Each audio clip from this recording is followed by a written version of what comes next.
नमस्कार दोस्तों, accounts club में आपका बहुत बहुत स्वागत है।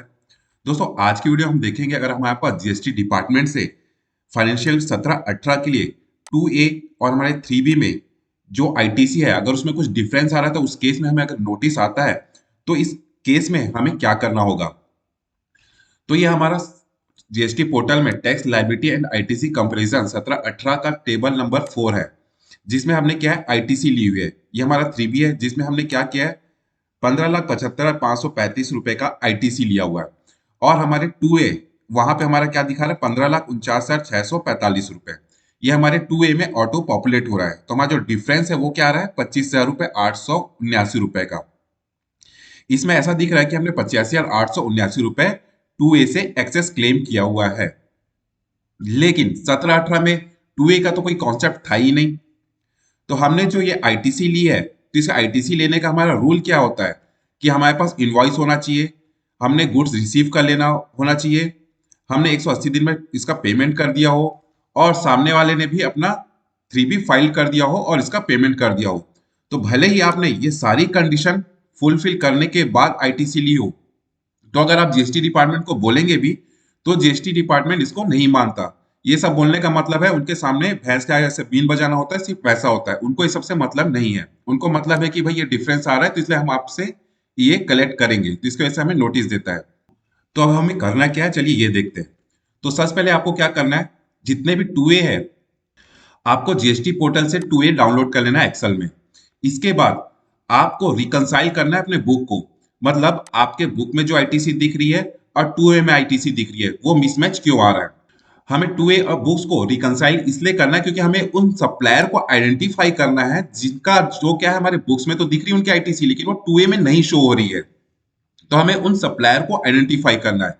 तो जब वो सप्लायर आइडेंटिफाई हो जाए जिनका कि हमारे बुक्स में आईटीसी तो दिख रहा है लेकिन 2A में आईटीसी नहीं दिख रहा, तो उनके रीजन क्या हो सकते हैं। जो हमारे बुक्स में आईटीसी दिख रहा है और 2A में नहीं दिख रहा, उसके क्या रीजन हो सकते हैं। एक तो ये हो सकता है कि आपके पास B2B में है, उसका सप्लायर का इनवॉइस B2B में है, लेकिन सप्लायर ने रिटर्न फाइल करते समय उसे B2C में दिखा दिया, जिसकी वजह से क्या होगा आपके बुक्स में तो वो आईटीसी दिखेगी लेकिन 2A में नहीं आएगा क्योंकि सप्लायर ने उसे B2C में दिखा दिया है।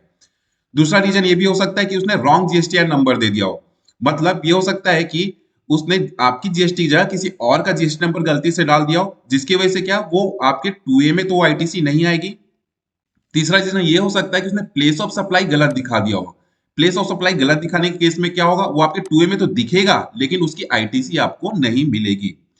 तो ज्यादातर यही रीजन हो सकते हैं आपके बुक्स में जो आईटीसी दिख रही है और 2A में आईटीसी मिसमैच होने के। तो यहाँ पर जब वो सप्लायर आइडेंटिफाई हो जाए, चाहे एक हो, दो हो, तीन हो, कितने भी सप्लायर आपके हो सकते हैं जिनके इनवॉइस हमारे क्या दिख रहे हैं बुक्स में दिख रहे हैं पर वो 2A में शो नहीं हो रहे हैं, तो इनवॉइस का जीएसटी का टोटल कर लीजिए, क्या वो टोटल यही आ रहा है आपका, वो चेक कर लीजिए एक बार।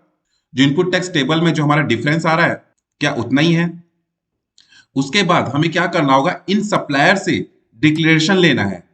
इन सप्लायर से हमें डिक्लेरेशन लेना है, तो डिक्लेरेशन लेने के लिए हमें क्या करना होगा, एक लेटर ड्राफ्ट करना होगा और इन्हें भेजना होगा। तो चलिए अब देखते हैं कि इस लेटर को कैसे ड्राफ्ट करना है हमें।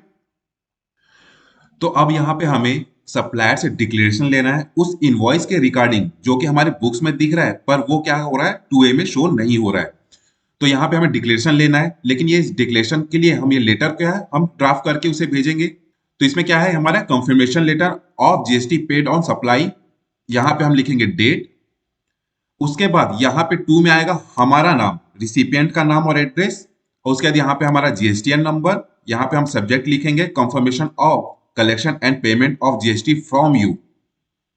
उसके बाद यहाँ नीचे हमें यहाँ पे लिखना है सप्लायर का नाम और एड्रेस, और इसके बाद यहाँ पे लिखना है सप्लायर का जीएसटीएन नंबर।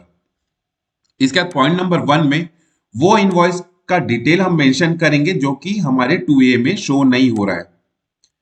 तो यहाँ पे हम देखेंगे उस इनवॉइस का सीरियल नंबर यहाँ पे लिख लेंगे, एक इनवॉइस भी हो सकता है, दो इनवॉइस भी हो सकता है। उसके बाद bill date, bill number, taxable value, उसमें कौन सा टैक्स लगा हो जो भी आईजीएसटी, सीजीएसटी या एसजीएसटी, टोटल वैल्यू और डेट ऑफ पेमेंट, जो यहाँ पे 3B फाइल करने का यहाँ पे डेट आएगा।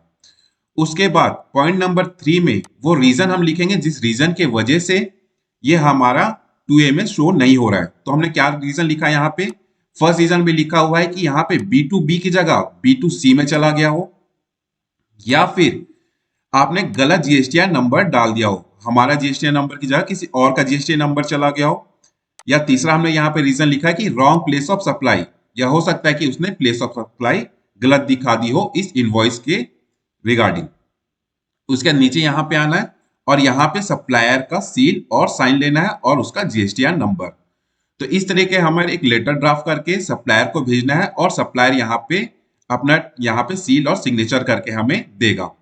उसके बाद क्या करना है, उसके बाद इस लेटर के पीछे हमें क्या करना है, ये जो इनवॉइस हमने दिया हुआ है डिटेल, इस इनवॉइस की कॉपी हमें लगानी है और उसके बाद एक लेटर ड्राफ्ट करना है जिसके लिए आप सीए या किसी टैक्स कंसल्टेंट का हेल्प ले सकते हैं या खुद भी ड्राफ्ट करके आप इसे जीएसटी डिपार्टमेंट में जाके दिखा सकते हैं। अगर इस लेटर की कॉपी आपको चाहिए तो इसका लिंक मैं डिस्क्रिप्शन में दे दूंगा जहां से आप इसे डाउनलोड कर सकते हैं। तो आई होप, आशा करता हूं इस वीडियो से आपको समझ आ गया होगा कि अगर आपके पास इस तरह का कोई नोटिस आता है तो आपको क्या प्रोसीजर फॉलो करने हैं। तो आशा करता हूं ये वीडियो आपको अच्छी लगी तो वीडियो को लाइक कर लीजिएगा, चैनल को सब्सक्राइब कर लीजिएगा। मिलते हैं अपने नेक्स्ट वीडियो में, तब तक के लिए धन्यवाद।